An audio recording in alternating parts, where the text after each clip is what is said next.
Times, the podcast. No name yet, so we're sticking with Turf Show Times.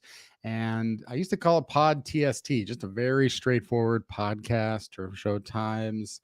This could be Pod TST.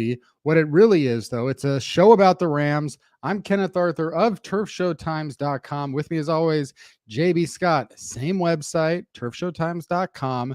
Same podcast, Turf Show Times, the podcast. Same team, the Los Angeles Rams. And the Rams are a little more than a week into 2022 training camp. And the big story this week is the lack of appearances by Matthew Stafford as he is resting an elbow or his arm or everything that apparently has been in the works for the entire offseason, according to Sean McVay in his meeting with the media after practice on Wednesday, and John Wolford emphasizing that he expected to get more reps with the ones in training camp this year because of additional rest for Matthew Stafford. And JB, I know that for me, thinking about Matthew Stafford, I just go back to 741 pass attempts between the regular season and the playoffs, 21 games started. He had never played in more than 17 games in any season. And so now we're looking at 4 games more than that. That's a quarter of a season added on top of that. And so when we talk about a Super Bowl hangover, part of that is just being the team that plays the most recently. And for the Rams, that could come into play. And I think that load management, which is basically what they said they're doing with Stafford right now, is load management. It's just in the form of practices. It could come into fruition eventually in games when teams are looking at probably eventually an 18-game season, and quarterbacks are being asked to throw the ball more than ever. They're being asked to do things with their arms differently than they've ever done before. You would think, I don't want to say that quarterbacks never had crazy arm angles in the 60s and 70s, but in general, we know that the game is different today. And that means that teams will have to approach the game differently. So John Wolford is getting a lot more reps with the starters. And I don't know, it feels like maybe we could see John Wolford start a game at some point this year, even if we're just playing the odds and saying, well, how long until eventually Stafford does need a break or something happens because of all of the wear and tear in his arm. 50, if he throws the same number of pass attempts this year that he threw last year, that would be 1,500 pass attempts. That's typically about 2.5 to 3 years for Matthew Stafford. So to do that in 2 seasons, it's just different. So JB, what are your thoughts on Stafford, John Wolford, and load management? Yeah, Stafford's been in the league for a long time, over a dozen years, and you think of him as shouldering the load all those years in Detroit, and this is the year he threw the most passes he's ever thrown in his career, and that's a lot of times to chuck the football, and it takes a toll. The first 17-game season in the NFL, and it's fair to want to rest him, and we saw him. It's all according to plan, according to Sean McVay, right? So there's no reason to worry. There's no reason to be concerned. But in the back of my mind, I can't help but feel that, maybe there's something there. And yeah, we might see John Wolford this year, and we're probably not going to see him in the preseason coming up, not to spoil what we're going to talk about, but we didn't see him last year. We haven't seen him since that playoff game where he got knocked out early and Jared Goff came and won the game against the Seattle Seahawks. So what is John Wolford? Maybe the secondaries have a strong training camp.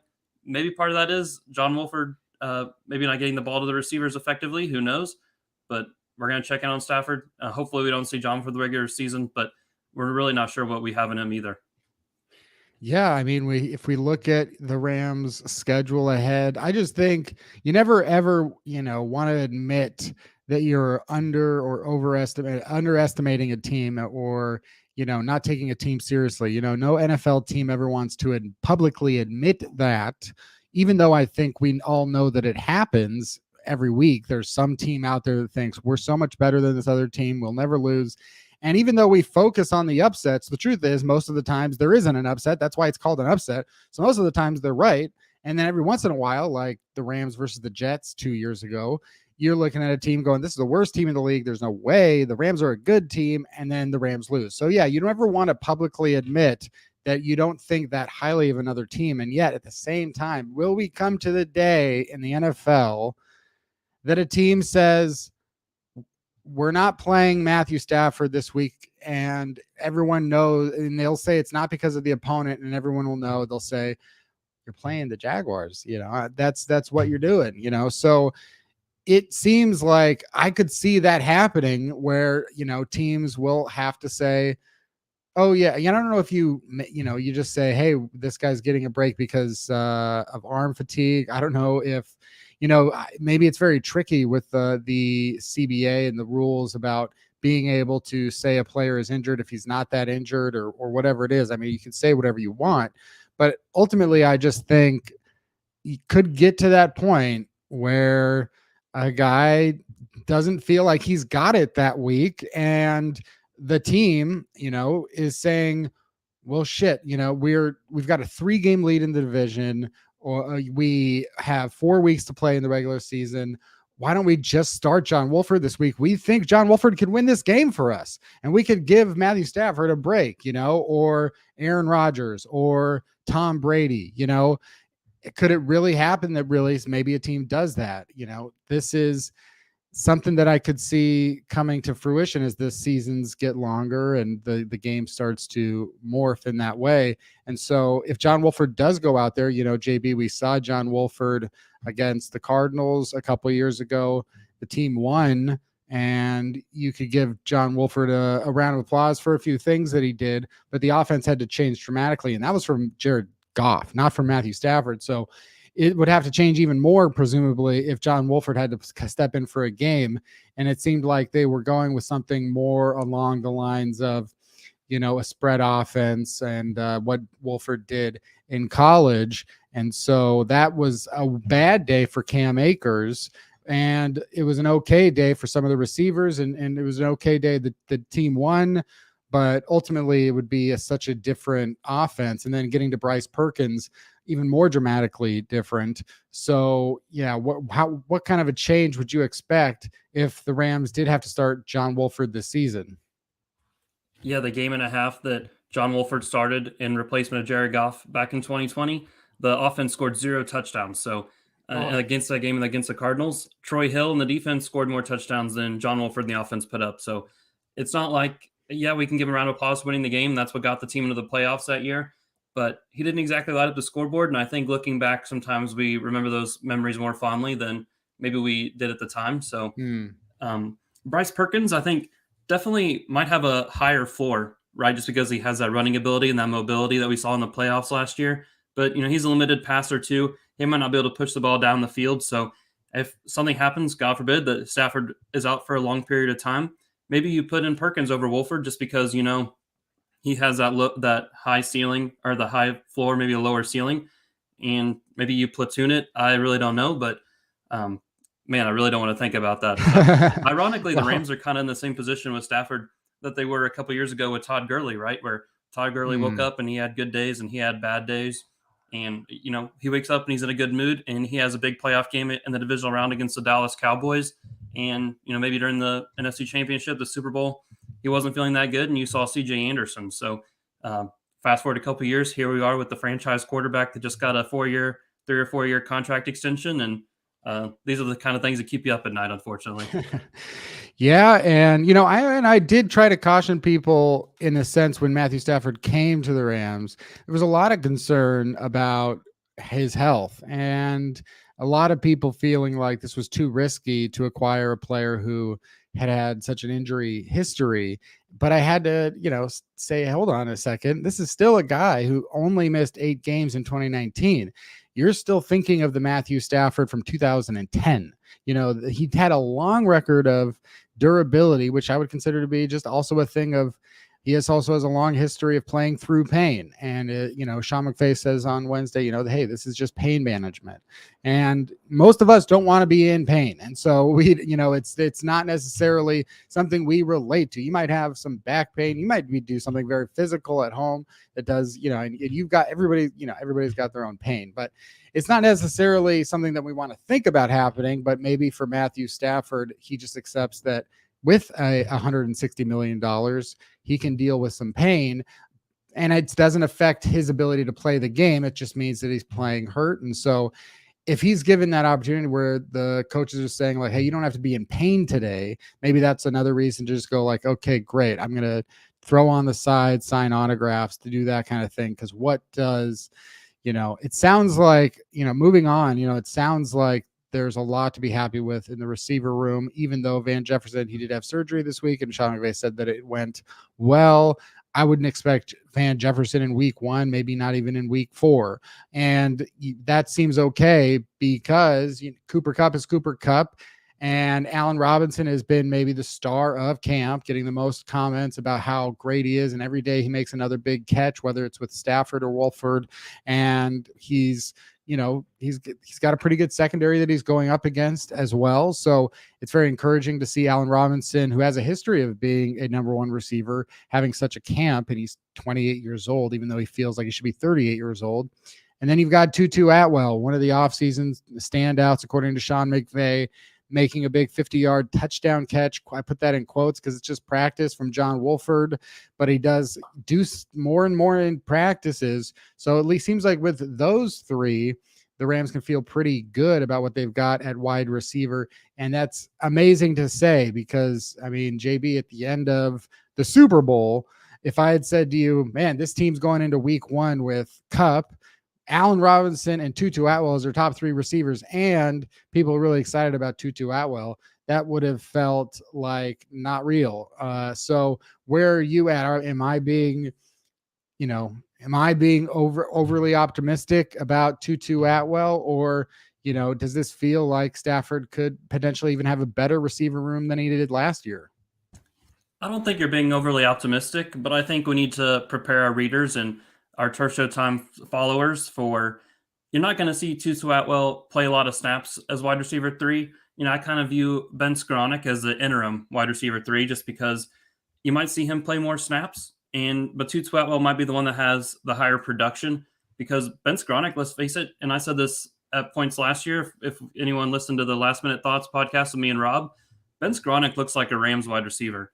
He's built to block. He's a special teams contributor, and he's going to play a lot of snaps. He's going to help in the run game. Maybe you see Tutu Atwell for 15, 20 snaps on offense, and that might be enough for him to get behind the defense a couple of times, take a jet sweep, take a screen, and get some chunk yardage out of it. So in small doses, Tutu Atwell might be effective, and the defense has to honor that threat, right? And that's what you hope for.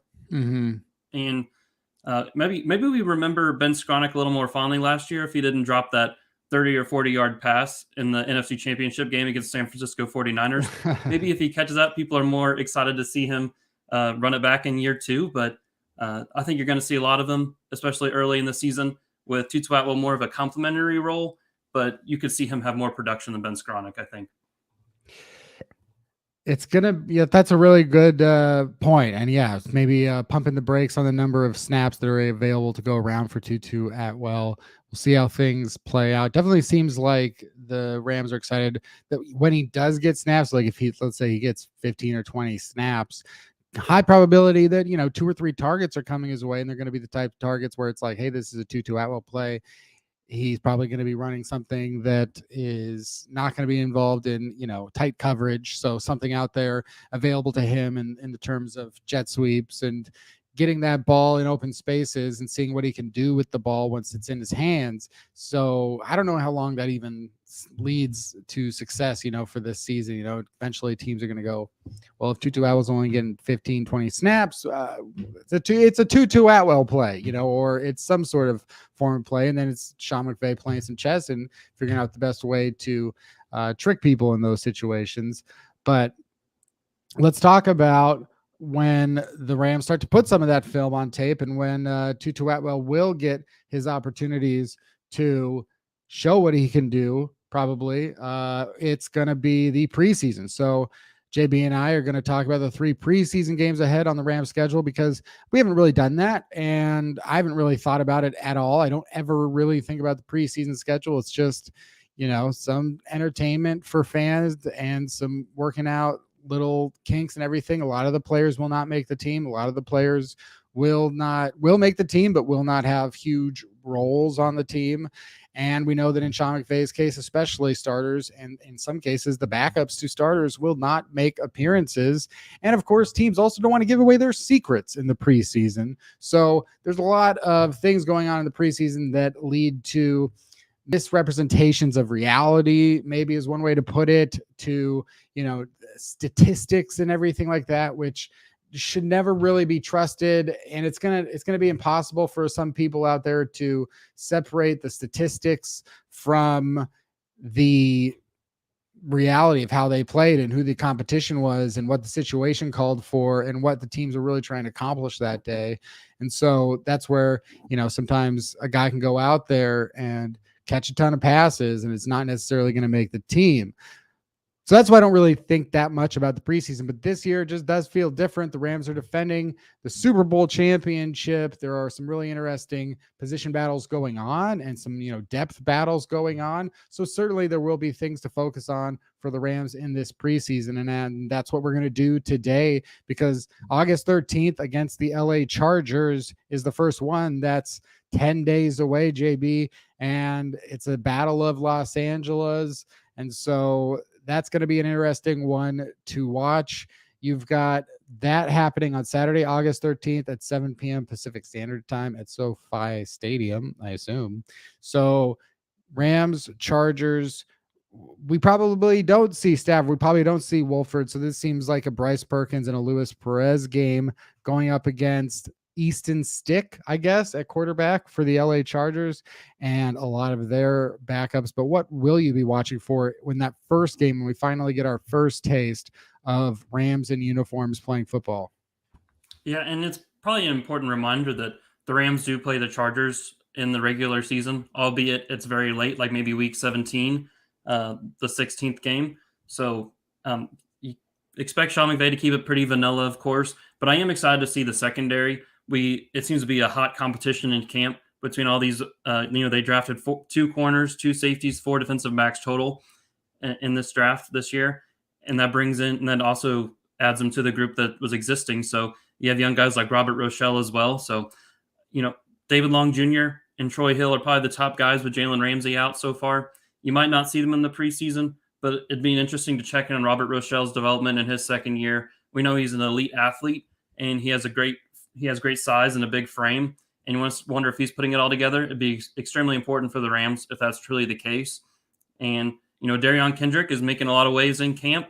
He's, blanketing Allen Robinson. He's running downfield with the speedy Tutu Atwell. Really just want to see him put it together in live action too.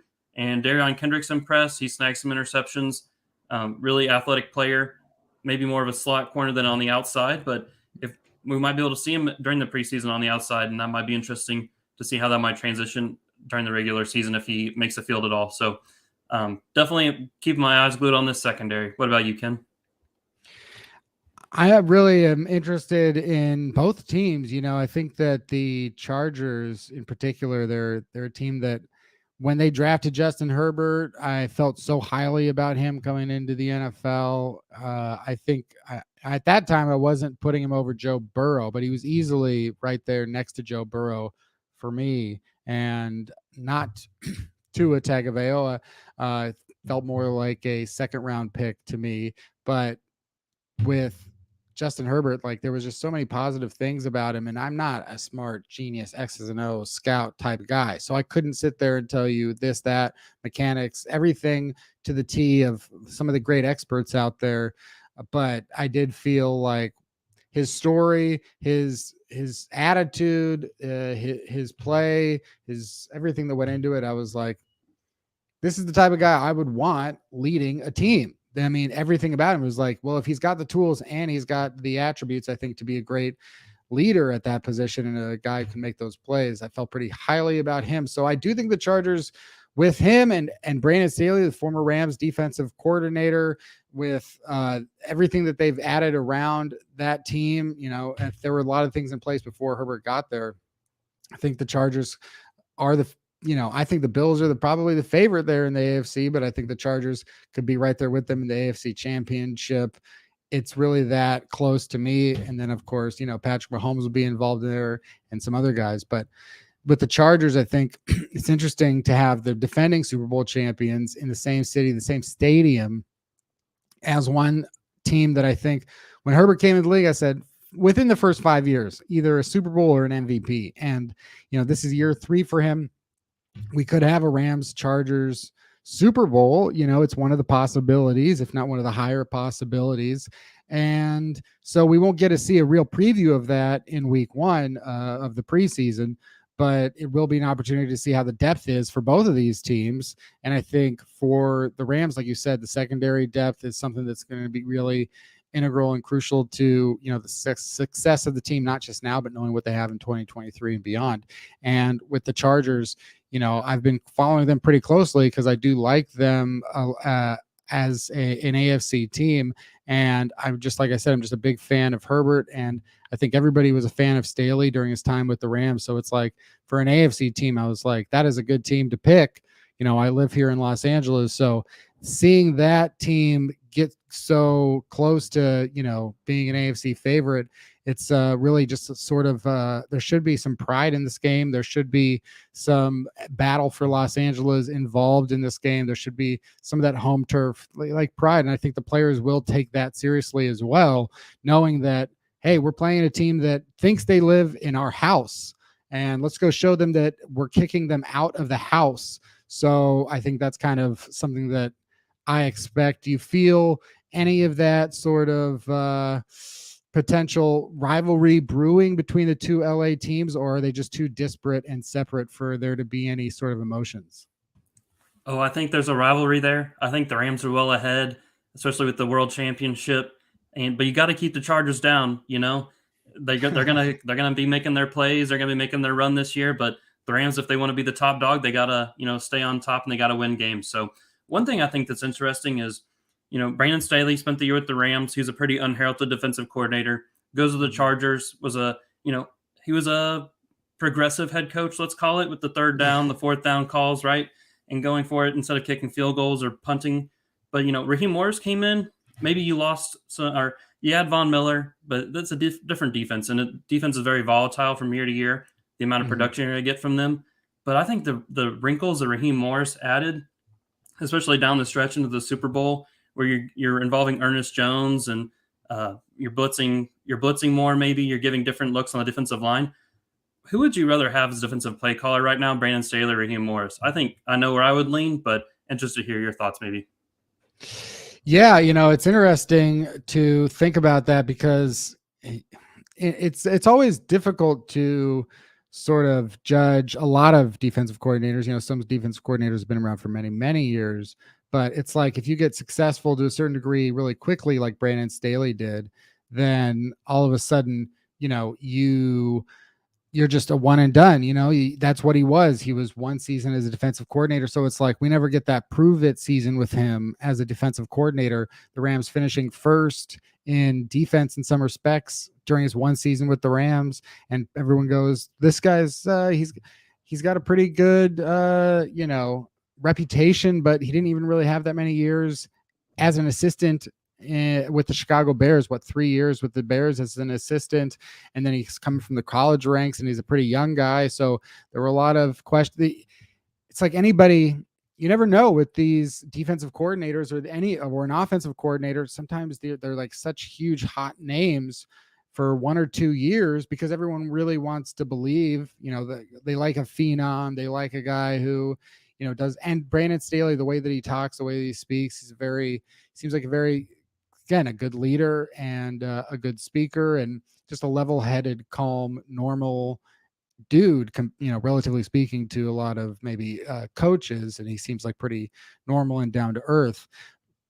But there have been like such good coordinators before that then spiraled into being, irrelevant. So his time with the Rams, it was like, well, he's now a Sean McVay disciple or whatever.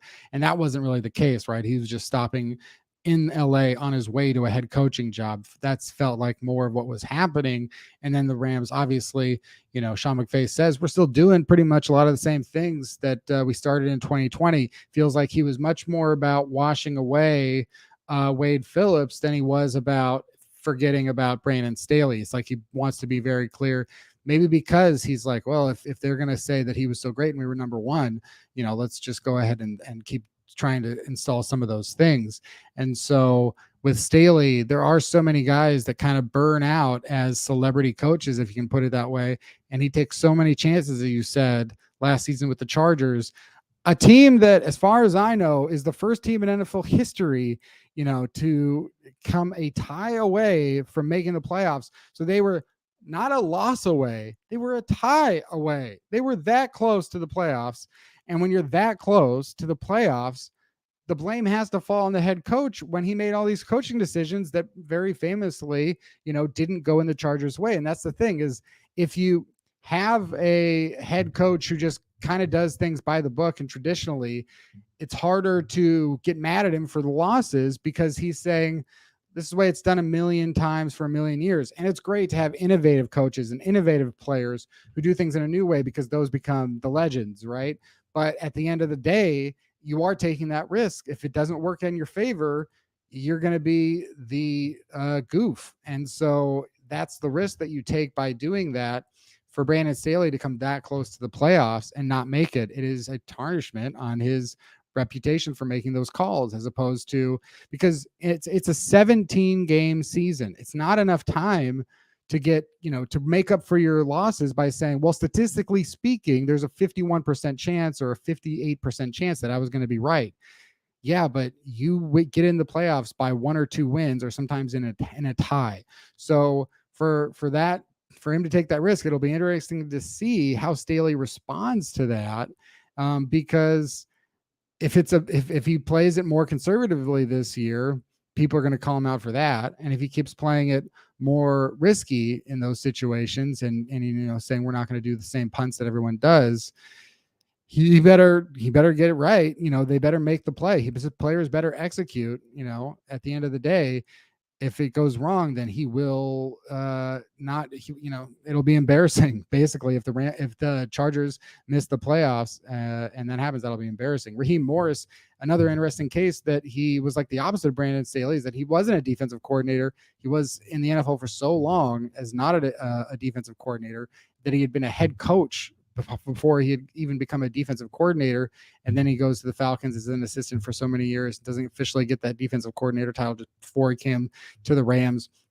And then he becomes the Rams defensive coordinator and just kind of slided into a situation where he's replacing the guy that was the top defensive coordinator by some metrics, the year before. So doesn't exactly, I think it's a lot of words, doesn't exactly maybe answer your question, JB, but I think we'll have to see this season from both of them to really get a better grasp on. I was pretty down on the Raheem Morris hire at first last year, and I don't know why I even question Sean McVay, because every coordinator hire he makes ends up being a home run, right? And I'm really optimistic about the wrinkles Morris can add this year with Bobby Wagner and Ernest Jones middle of that defense. I don't necessarily know how they're going to be utilized, but with this deep secondary, the star talent on the defensive line, and then you have those 2-star players in the middle of the defense, you're just going to see this look a lot different, I think, and I'm really excited to see how it shakes out. Me too. And here we have the Chargers depth chart at ourlads.com. So we'll probably see more of the guys here on the right as opposed to guys on the left. And yeah, when you see the guys on the left, I mean, we see former Ram Gerald Everett, we see former Ram Sebastian Joseph Day, guys that won't be playing in this game, but there will be some interesting depth players, none of them that immediately stand out in my eyes as I look at 3 rows and to the right. Trey McKitty, a tight end that was of note at one point in the draft. Sage Surratt recently signed, but yeah, Joshua Kelly, the running back, I heard has been standing out in camp, which may not mean he plays. So those would be the Chargers, and then in the second preseason game, the Rams take on the Houston Texans. So that's a team that JB might be in more of a position to start. Any thoughts as we look 2 weeks ahead into Rams versus Texans? They'll be hosting that game. Yeah, on the opposing sideline for the Texans is Brandon Cooks, which whenever you think about the receivers that the Rams have had since Sean McVay came to the team in 2017, Brandon Cooks and Deshaun Jackson are more in that Tutu Atwell mold, kind of interesting.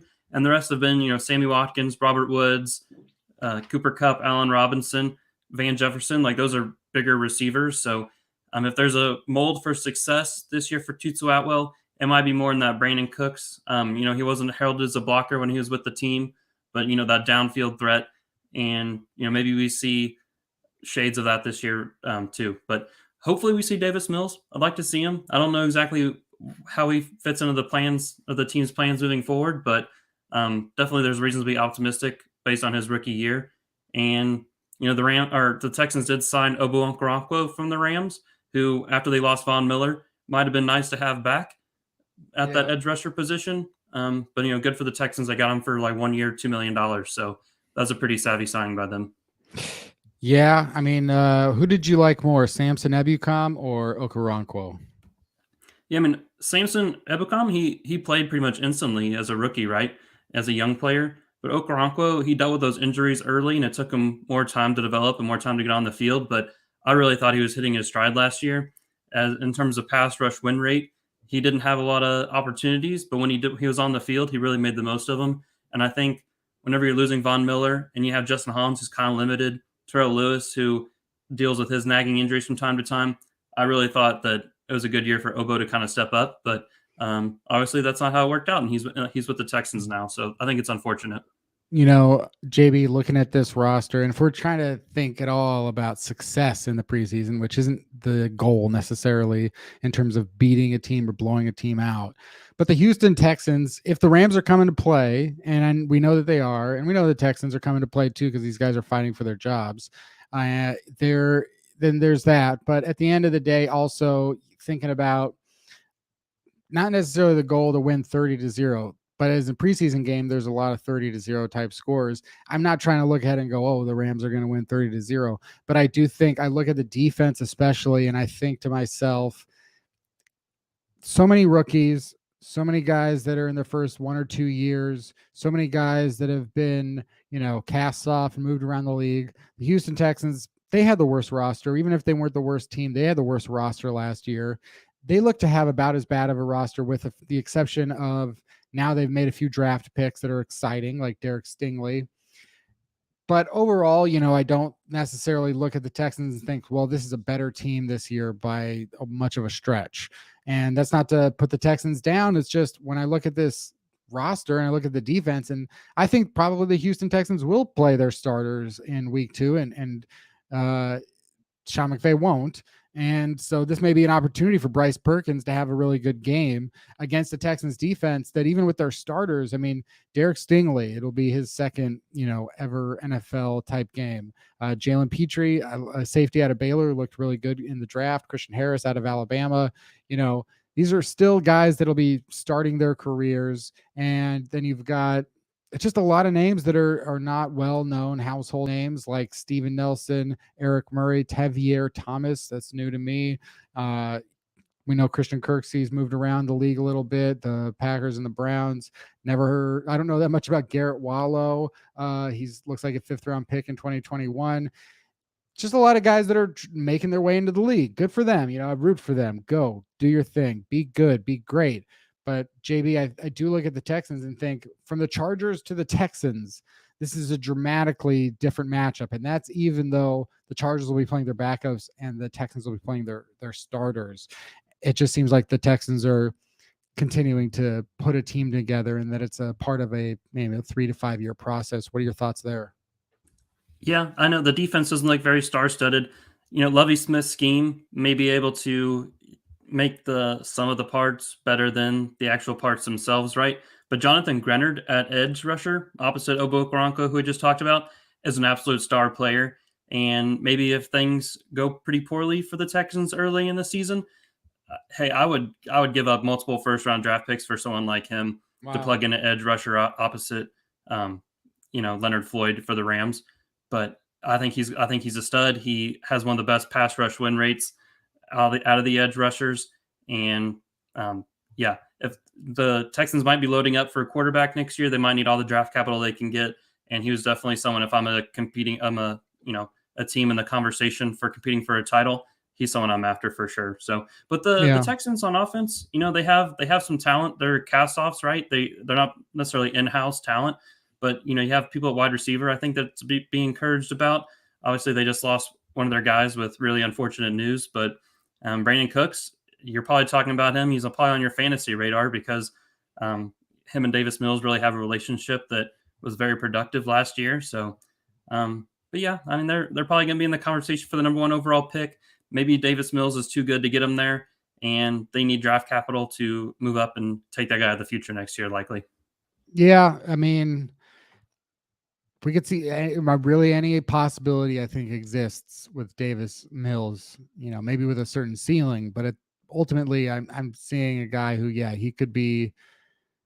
You have one season, he was pretty good given the situation and the scenario, and moving forward, he could either be a guy that convinces the Texans to make him the franchise quarterback, quarterback of the future, do all the things right and become really good. Maybe he's better than Mac Jones, and he could also get benched in week 4. So anything is possible with Davis Mills, it seems like. And I don't know. There is an outside chance that the Texans will have Jimmy Garoppolo at this point.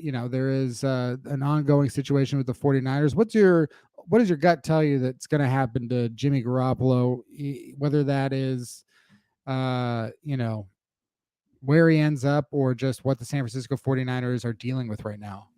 It's hard and it's probably uncomfortable, but I think I'd keep him just because even Trey Lance, when he was playing in limited time last year, was injured. And whenever you have those mobile quarterbacks, they're just always high risk for injury and they have that exposure there. And really, Jimmy G's a guy that, he's taking you to a Super Bowl and an NFC championship game. I know that's not really the kind of guy you want around whenever you're trying to build around a new franchise quarterback, but we really don't know what Trey Lance is going to be like this year. And that team has the talent to win now. I don't see how you move off a guy who's at least adequate and competent enough to get you there. Maybe you disagree. Yeah. I'm interested to hear your thoughts. What do you think? Well, it sounds like Trey Lance has been pretty as developmental as expected in practice, where you're seeing those flashy plays that make you believe he could be a top 5 quarterback, but all the other plays that make him seem like if he goes out there in week 1, he'll be a bottom 5 quarterback. And there is no known. We don't know what's going to happen with Trey Lance. Doesn't seem like the 49ers know what's going to happen with Trey Lance or that Trey Lance does. So I agree. It would be so embarrassing for Kyle Shanahan, a guy who shit the bed in 2018, shit the bed in 2020. I mean, twice in the last 4 years, the 49ers went in with high expectations and shit the bed because of a quarterback injury.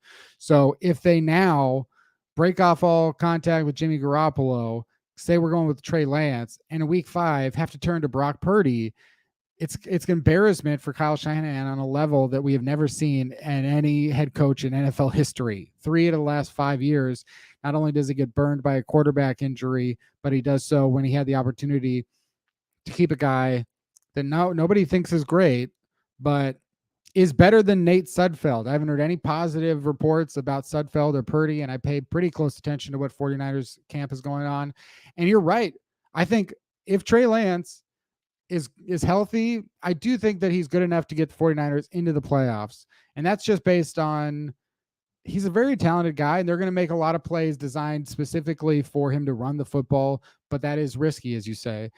On the other hand, it's like you just look at Jimmy Garoppolo's main job was, sit back there, throw as fast as you can to one of his elite weapons out there. And it sounds like the 49ers with Brandon Ayuk right now have a third, because Brandon Ayuk has been the star of 49ers camp by all reports.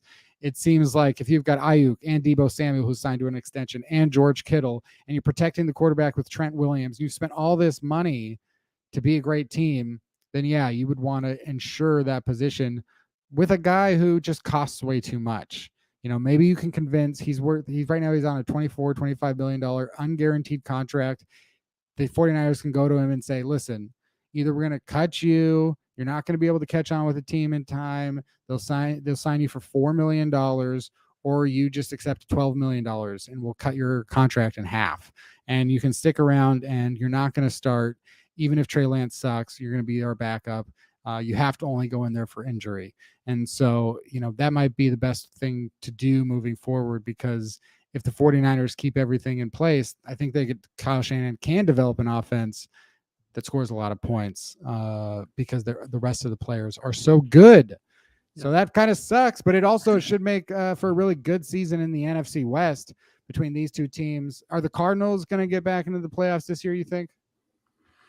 Yeah, I don't know. DeAndre Hopkins being gone for 6 games is a pretty big concern. I don't know. You lost Christian Kirk. You get Marquise Hollywood Brown, but really the production just hasn't been there for him. And I don't know. I'm kind of out on the Cardinals just because you lost Hassan Reddick, you lost Chandler Jones. You're stuck with J.J. Watt, who's pretty expensive on defense. And what is he at this point in his career? We really don't know. The Cardinals roster in terms of the NFC West, they're not much better than the Seahawks, and at least they have a quarterback, and that can make up for a lot. But there's not a whole lot to work with there, I don't think. Yeah, we saw the Cardinals in the first 11 games or 7 games when they started 7-0. We saw those Cardinals, and then we saw when there was no real good passing game, when DeAndre Hopkins went out and Kyler Murray became one of the worst quarterbacks. Not a good team. And I think you're right. They're not that much different than the Seahawks from a lot of other positions. I think you could definitely argue that right now the Seahawks might have a better supporting cast around the quarterback because of DK Metcalf and Tyler Lockett. And, the advantages for the Cardinals would be DJ Humphries at left tackle is just more experienced than Charles Cross. Maybe there's definitely probably better depth at wide receiver, and the Cardinals might have the better tight ends, just depending what happens with those particular respective groups at this point in their career. And both teams, maybe the Seahawks have a better running back room. It remains to be really seen. But Kyler Murray is so much better than anything that the Seahawks have at quarterback that it can't really compare. But I do see what you're saying, JB, and I think that could be a fair analysis. Moving on to the third preseason game, the finale. It's Saturday, August 27th. By the way, the Texans is Friday, August 19th at 7 p.m.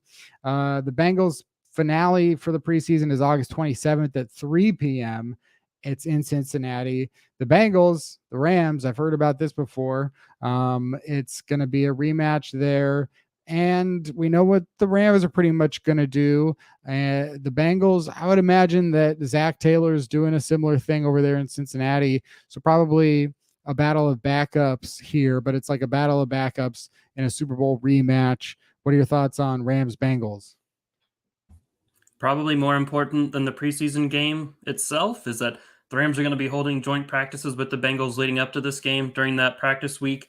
And you're competing against a team that has a stout defense, has elite receiving talent, and they're going to test these young players in the secondary. So I think it's the perfect team to kind of scrimmage up against and see how you match up right before you take on a really tough team like the Buffalo Bills in week 1. So I'm going to be paying very close attention to whenever the Rams and Bengals practice together.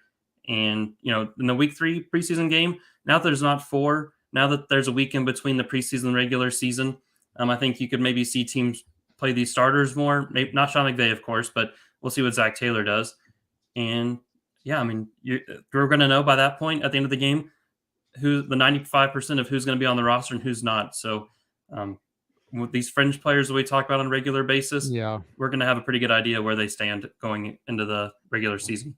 Yeah, we'll look at the Rams roster before we go here, and we'll talk about which players might be fighting for their lives in week 3 of the preseason. Let's talk a little bit about the Bengals, because it does make me think also just about the Super Bowl. And, I don't usually I'd think more about the season as a whole. I don't think about what happened in a specific Super Bowl. It's like the Rams had to do everything to get to get to that point. So I like thinking about things, I guess, more on the macro level. And so sometimes I forget everything that happens on the micro level. And the Super Bowl, I just read this week Joe Mixon saying that he had to air things out and clear the air with Zach Taylor over the final minutes of the Super Bowl, and Joe Mixon not being in there for the critical, crucial plays on the crucial drive there for the Bengals at the end, and on 3rd and 1, and not even being on the field.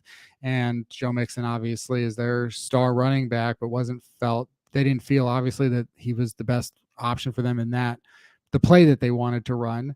So there you go. How close do you think, though, the Bengals came to winning the Super Bowl? Like, obviously we know the score. Obviously we know, how tight of a game it was, but how close do you think the Bengals were to being like Super Bowl champions and to being a great team? Yeah, I mean, the offensive line was probably their weak spot, right? And the Rams had 6 or 8 sacks in the Super Bowl. And they rebuilt it the right way this offseason, where they get these cheap free agents instead of putting all your resources, all your dollars into these high-end free agents. They went and they said, "Hey, we're going to get 2 to 3 guys for the price we pay for one of these top shelf free agents." And I think that's really smart. And then you head into the draft and you're able to draft for depth and maybe future years instead of plugging holes right away. So I think that was really smart by them. They still have the elite receiving talent, maybe a hole at tight end, but how many games does that cost you during the regular season? Who really knows? And Joe Burrow's dealing with appendicitis. I think he'll be bounced back by. I'm really excited to see him in the joint practices. Whenever you're talking about testing Robert Rochelle and Darion Kendrick with Jamar Chase, T. Higgins, that's going to be a lot of fun to watch. But that defense is tough. They have a lot of star players, really just a lot of good, solid players too. And that scheme, we saw it give the Kansas City Chiefs fits in the playoffs. Gave the Rams fits at times too, just because they're playing from the depth and they're playing similar to the Rams defense. Maybe 6 defensive backs, a lot of people in coverage at one time. So they're going to be tough this year. I think don't sleep on the Bengals. They probably shouldn't have been in the Super Bowl a year ago, but I wouldn't be surprised to see them back, even though we have the Super Bowl hangover, the Super Bowl curse, right? Yeah. They fixed the weakest point in their whole team, I think. The Bengals, yeah, it's interesting. Sometimes a team feels like they get to the Super Bowl a little early, and then you would expect that their 6-star continues to rise, but in fact, it was their peak. And with the Bengals, it's interesting to think of how they're going to continue forward because, as you say, they signed some cheaper offensive linemen, and I do agree as well. Like, I just disagree with expensive free agency. It's almost every contract is disappointing once you get to the top 10 or 15 free agent contracts. It's like, so, it's just the odds of, I think right now, obviously, Von Miller is starring in Bills camp. Everybody loves him. He's Von Miller. Maybe this year he helps the Bills get to the Super Bowl, all that kind of stuff. That's great. But the odds of him playing more than 3 years on it, very unlikely. The odds of him even getting to year 3 may not be that likely. I just think it's interesting. Like, I think of guys like Andrew Norwell. It's like that to me is when you go out there and you sign an Andrew Norwell to be this guy's going to fix the offensive line, or a Nate Solder. It's like, how often do those contracts feel 1 year to 2 years in, you're going, this guy wasn't worth $15 million a year. And it's a lot of pressure. It's a new scheme. And so the Bengals going that direction. I just wonder how long can they keep a good team together, because the ownership, from what I understand, has always been very cheap, and doesn't go out and spend a lot of money. And that's one of the reasons that they probably went with that wave of free agents for the offensive line as well. And being able to keep together T. Higgins and Jamar Chase and Tyler Boyd seems like that can't go on for longer than this coming year. I wonder how much longer the Bengals will be able to keep all those good players together. Do you think that Joe Burrow, who is coming off a year in which he led the NFL in completion percentage, yards per attempt, as well as sacks taken, do you think that he's going to be better this year and continue to get better, of course, or do you think he might take a step back because he was so good last year? No, I think he'll continue right where he left off, and I agree with you that maybe this wide receiver core can be kept intact more than this year. But hey, they're all here together this year, and they have that offensive line, and they're going to have time to push the ball down the field. But you talked about Justin Herbert. I have questions about Justin Herbert because he doesn't really have that it factor. And Week 18 against the Raiders, you're right, they just needed a tie to get in, and he just didn't do enough to win the game. And Derek Carr did, and Derek Carr who lost his head coach and a star receiver, did enough to get his team into the playoffs. But then he ran up against a guy like Joe Burrow, who does have the it factor. He's so edgy. People rally around him. And he went up against Pat Mahomes, and he came out on top, and he gave Matthew Stafford a run for his money. Hey, maybe the Super Bowl looks a lot different if Odell Beckham Jr. doesn't, tear his ACL and miss most of the game. But I think Joe Burrow, he's a rising star in this league. I honestly, you're not supposed to take the postseason into account, but between him and Tom Brady, I think they probably deserve MVP over Aaron Rodgers last year. Maybe a controversial hot take, but that's just the way I felt. So, yeah, maybe. That's what, the thing about MVP, it's never about who wins the award. It's always just about the conversations you get to have about who should have won the award. That's really what the MVP is for. It's like well, it could be this guy. It's like, yeah, it could be that guy. I think it's this guy. And that's why we talk about it. And several deserving winners for sure. I mean, I think it's when you look, if it's just the way that you look at the game, then I could look at the game and say Matthew Stafford was MVP. Like I could look at it away and be like, well, let me just focus on these points here. And I think I made my case. And so it's like, I think that, yeah, those are guys were deserving as well. And Joe Burrow, the it factor, he's certainly got that cool personality that I'm sure he will carry with him throughout his career and be a star for some time. And yeah, Justin Herbert that's what I liked about him, that he doesn't have almost like that he doesn't have an it factor, that he just keeps going to work and is like, the only thing he cares about is winning. And he doesn't care about if people find him interesting. He doesn't care if people think he's good. He doesn't care what anybody thinks. He doesn't want to be a big star. He just really wants to be cool for his teammates and have his teammates like him. And so that's kind of, I guess, what I like about him. But I also see what you're saying. And I think we'll find out this year, if the Chargers don't make the playoffs and Justin Herbert is healthy, fittingly, he might be another Phillip Rivers, that's like, hey, this guy's really good. Why isn't he winning when it matters? We'll find out more this season. The Rams in that final preseason game was talked about like camp battles. Has anything shook out to you in terms of, is there a guy on the roster anywhere who just within the first 8-9 days, you didn't think he was going to make the roster and now you do think he's going to make the roster? Yeah, I think maybe someone we were on the fringe about last week, Ben Skoranek, we weren't even sure if he'd be on the 53. Now he's, as we talked about, the interim wide receiver 3. So I think that's interesting. Darion Kendrick, Jacoby Durant, they've cemented their places in the cornerback room, and it sounds like Russ Yeast even has done that as well. So it's interesting. Some names that we talked about last week is maybe being on the outskirts. Bobby Evans, Tremaine Ingram. I haven't heard a peep about those guys. It's not looking good for them. That's kind of concerning. So yeah.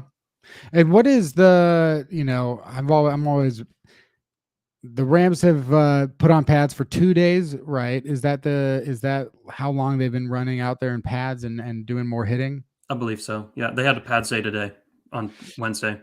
So, the practices around the league getting more intense. It is like those first weeks of training camp, there can be standouts because of the situation of being in the padless play and not having certain, the game just keeps changing. Something else I thought about, JB, that I want to say before we go, and I just like a thought that I have. It's like Ken's thoughts. Ken's thoughts is that I think about how this is the first time in a lot of these guys' lives, that anybody is making notes publicly about their practices. Some obviously you go to a college, there's, whether it's locally or if you play at a really big school more nationally, there's media, and there is media time to talk about your practices, and there's people obsessed with you and your play. And even at the high school level, some places do that. But to really be on a national scale, having some dude like me sitting in his bedroom talking about you and the way that you do in practice when I'm not even there with you, and it's and there's fans that are watching and listening and waiting to find out who's going to make the team that you've never heard of, and they just are getting to know you now. That has to add a level of pressure that I never really thought about before. The mental part of this game, which so much of it is above the neck, and especially right now, it's like you got to be better than 4 or 5 other guys that going into the season people are telling you you're not better than, it's like that's where I think it's so interesting to have this change in your routine where it's not just practicing and only you have to deal with it and only the coaches have to deal with it when you make a mistake. Now it's like you go out there into practice and you make a mistake, and me, Kenneth Arthur, is sitting home tapping away. Sounds like Bryce Perkins isn't very good. It's like, oh, sounds like Luis Perez isn't going to do it. So what are your thoughts in terms of like that added pressure of now all of a sudden you're not just a football player, but you're kind of this commodity for a team and for media and for fans to start, sort of putting expectations and chastising you for mistakes that you make or praising you for things you do well in practice. Very interesting way to think about it. And I'm not ever going to claim to have, a more educated opinion than anyone else. I'm not an NFL scout or coach or anything like that, or know the X's and O's, and will never claim to. So don't take it personal, guys, if you're listening and you're reading the articles or whatever. But if you're a 6th or 7th round pick or you're an undrafted free agent, the odds are already kind of working against you anyways. And you might get in your head, you might read a negative piece of news or see a negative tweet reacting to practice, and you're not even getting a lot of opportunities anyways to prove what you're worth, and it could really start spiraling from that point. But we haven't even got to the preseason yet. There's 3 games. These guys are going to have opportunities to show themselves, and it's going to be really interesting moving forward. One note I just remembered, Jake Hummel, the middle linebacker, I've seen is running with the first team special teams, so maybe a favorite of Jody Camillus. Oh, might be interesting to watch him in the preseason if he has a role on defense. But anytime you see a middle linebacker involved on special teams, usually a good sign because those guys are pretty important in that regard. Hey, that's a good note. That's a good way to end here with some good insight there from J.B. Scott. With regards to those 6th and 7th round picks, final thing, the Rams made quite a few. A.J. Arcuri, the tackle, Daniel Hardy, the edge rusher, Russ Yeast, who we've talked about on this podcast, and Darian Kendrick, who has gotten a lot of attention in camp and certainly is being, is playing at a level where you would think he's going to definitely make the team as a developmental cornerback and a backup and everything like that, and obviously as well as Kobe Durant, probably definitely going to make the team. 6th and 7th round picks, which ones do you expect them all to make it, or do you expect 1 or 2 of these guys not to make it? Yeah, it's hard to say. It sounds like the secondary players are really doing well. We haven't seen Quentin Lake, who's still on the PUP list, the physically unable to perform list. So whenever you miss training camp, we saw with last year at Tutu Atwell, right, who even as a 2nd round pick had COVID at the start of camp, maybe missed a week and a half of practice, and that really put him behind the 8 ball, and he never really caught up. So I wouldn't say that things are looking promising for Quentin Lake in 2022, but have heard good things about Daniel Hardy. With the limited number of days in pads, it's hard for an edge rusher to stand out, but he's an elite athlete. He's a very good athlete, and he's going to stand out on special teams. Interesting to see if he can carve out a role there too. Well, we'll know more when we talk about the Rams next, which will be probably next week. If anything comes up sooner worthy of a emergency Turf Show Times podcast, we'll be here to talk about it. But that's this episode of Turf Show Times, the podcast. It is a audio podcast. You're probably listening to it on audio, but we did post video at the Turf Show Times YouTube, so you can check out the video at Turf Show Times on YouTube, and it'll just show the rosters. So basically just what we talked about. But if you want a visual, there you go. Go see that. And subscribe to Turf Show Times, because there's going to be episode after episode this season as the Rams look to repeat as Super Bowl champions. Read JB's work over at turfshowtimes.com. And use turfshowtimes.com. I got to be honest, it's the best Rams website and the best Rams resource on the internet. I think that it is a great place. So go check it out. All these writers are just doing a fantastic job covering the team. You would agree, right, JB? Heck yeah. We got a couple new guys recently, and they are killing it. So it's going to be a lot of fun covering the team this year. I agree. It's a fun season. So that's it for this episode of Turf Show Times. Come back next week for another episode.